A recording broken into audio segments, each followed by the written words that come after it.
مظبوطة صح؟ شكلها مظبوطة.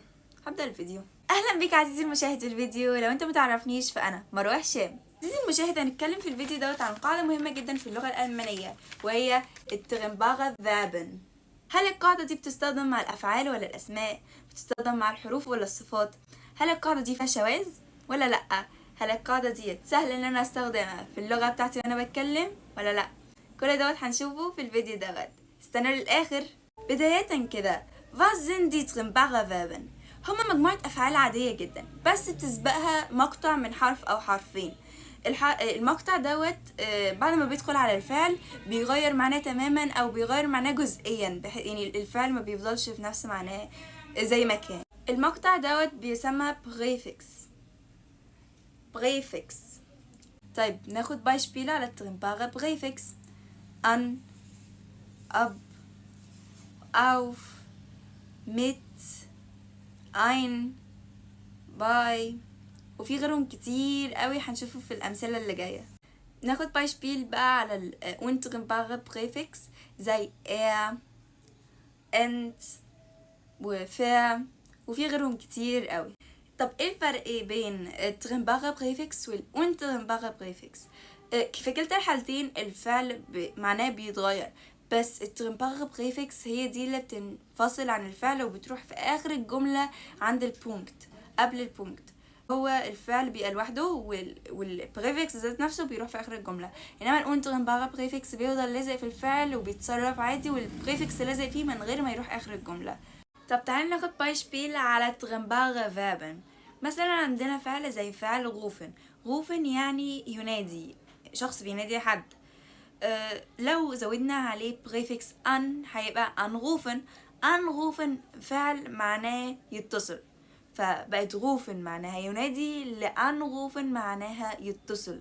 بايشبيل كمان عندنا فعل زي فعل كاوفن. كاوفن يعني يشتري، لو حطينا قبليها اين هتبقى اين كاوفن. اين كاوفن يعني يتسوق، بقت من كاوفن يشتري لاين كاوفن يتسوق. نحط بقى البايشبيل دوت في جملة علشان نقدر نفهمه اكتر. مثلا لو اشتغلنا على فعل غوفن وقلت إيش غوفة ماين موتة، يعني أنا أنادي أمي. ما فيهاش أي مشكلة. دلوقتي لو أنا استخدمت فعل أنغوفن اللي هو بمعنى يتصل، هصرف فعل غوفن عادي جدا على حسب الضمير اللي موجود اللي هو إيش، وآخد أن وارميها في آخر الجملة قبل البونكت، هتبقى إيش غوفة ماينة موتة أن. Ich rufe meine Mutter an. طيب ناخد بايشبيل كمان على فعلين تانيين، مثلا زي فعل زين. زين يعني يرى، زين. وفان زين يعني يشاهد التلفاز. فان زين البريفكس فيه هو فان كلها. طيب دلوقتي نبدأ نعمل الجملة. مثلا ich sehe mein Freund، هنا الفعل هيبقى زين، هيبقى الجملة عادي جدا أنا أرى صديقي. ich sehe mein Freund. لو أنا استخدمت اللي هو فعل فان زين، هاخد برضو زين وصرفها على حسب الضمير اللي هحطه في الجملة، واخد فان وارميها في آخر الجملة. مثلا Beispiel: wir sehen ein bisschen fern. wir sehen ein bisschen fern يعني نحن نشاهد قليلا التلفاز. دلوقتي جاء وقت الأسئلة. دلوقتي أنا عندي فعلين، einkaufen وankommen. وankommen معناه يصل، وعندي جملتين، والمفروض ان احنا هنختار ان انت المفروض ان انت هتختار كل فعل في الجملة الصح بتاعته.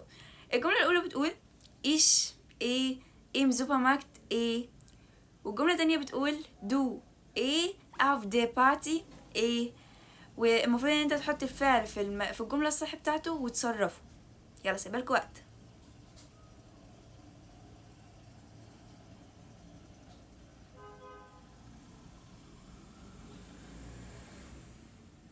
أتمنى تكونوا خلصتوا. طيب الإجابة الصحيحة هي إن الجملة الأولى كانت هتبقى ich kaufe im Supermarkt ein. kaufe أهم حاجة إن آخرها عشان متصرفة مع والجملة التانية هتبقى du kommst auf der Party an. أتمنى تكونوا عرفتوها. طب لو أنا عايزة أعمل ja oder nein Frage بترنباغة Verben هعملها إزاي؟ عادي جدا هاخد الفيرب بدل ما هو في بوزيشن 2 هحطه في بوزيشن 1، يعني هبدأ بيه السؤال، والبريفكس هتفضل زي ما هي end، مش تتغير، مش هيحصل لها اي حاجه، بس والفعل هيفضل يعني هيتصرف عادي على حسب الضمير ايه هو، ويتحط في اول الكلام وكأنه سؤال عادي جدا، بس تغنباغه فيرب عشان هو تغنباغه فيرب، ففي بريفكس هتبقى محطوطه في اخر السؤال. Kommst du heute an؟ Rufst du deine Mutter an؟ حاسه ان الامثله سهله وبسيطه، واتمنى تكون الدنيا ماشيه بيس معاكم عشان نبدا نكمل. طب احنا كل دوت في الترمبارة فابن. طب ايه هي انترمبارة فابن؟ هي افعال عاديه جدا وبيسبقها او بيجي قبلها بريفكس، بس البريفكس دوت مش بينفصل عنها وبيروح في اخر الجمله، لا هو بيفضل مع زي لازق فيها والفعل بيتصرف عادي، والبريفكس ذات نفسه ما بينفصلش وما بيروحش في اخر الجمله زي الترمبارة فابن. انا ببقى حافظ البريفكس او المقاطع ديت، ببقى احفظهم، فاول ما بشوفهم هعرف ان هو ما بيرجعش او ما بينفصلش عن الفعل ذات نفسه. ده شيت انا جايباه جمع مقاطع كتير قوي بتيجي قبل الفعل، وديت اول ما بشوفها بعرف على طول ان هو اونترمبا، والبريفكس ده بيفضل لازق فيه وما بيروحش في اخر الجمله او ما بينفصلش عنه اصلا. بص عليه بصه. ناخد بقى بايشبيل على كل الكلام اللي احنا قلناه في الاونترمبارة فيربن.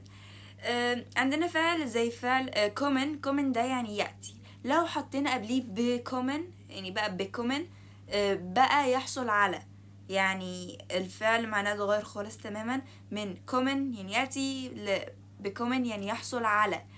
ناخد بقى بايشبيل على verb bekommen. Ich bekomme die ich bekomme die Nachricht nicht، يعني أنا لم أحصل على الرسالة. Ich bekomme die Nachricht nicht. ناخد بايشبيل على فعل كمان، مثلا فعل erzählen يعني يحكي أو يروي. ناخد بايشبيل لو حطيناه في جملة sie erzählt die Geschichte. sie erzählt die Geschichte يعني هي تحكي أو هي تروي القصة. احنا كده خلصنا الترمبا والأونترمبا غباب، بس ثانية لازم يبقى كده في الآخر حاجة كده اهو. عارف انت امتحان الشامل اللي بيجي في اخر الحصه المفاجئ ده، بس يعني مش امتحان شامل عشان انا متعقده من الشوامل عامه، هيبقى امتحان صغير جدا، بس هو مش امتحان، هو اكسرسايز نحله مع بعض بحيث ان احنا نثبت المعلومه بتاعه الفيديو.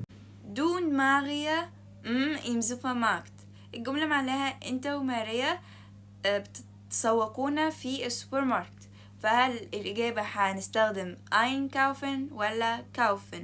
ولو اخترتوا الفعل صرفوه مع الضمير.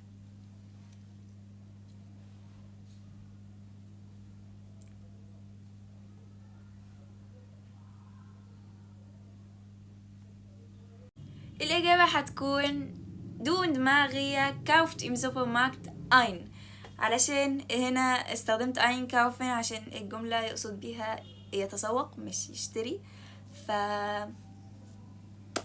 والله يا عزيزي المشاهد انا متأكدة ان انت جاوبتها صح. الثقة بقى، الثقة. شرحي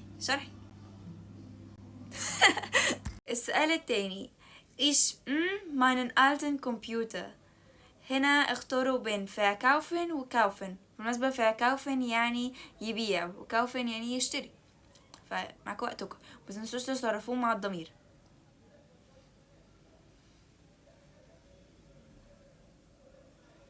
طب الإجابة عزيزي المشاهد هتكون verkaufe. ich verkaufe meinen alten Computer. أتمنى تكونوا استفدتوا، ومتنسوش السبسكرايب واللايك اللذيذ على الفيديو الخطير اللي أنا بقوله ده، مش عارفة. لو عندكم أي أسئلة اكتبوها لي في الكومنتس، ولو عندكم أي أفكار لفيديوهات جاي اكتبوها لي برضه في الكومنتس. وبس كده، تشيس.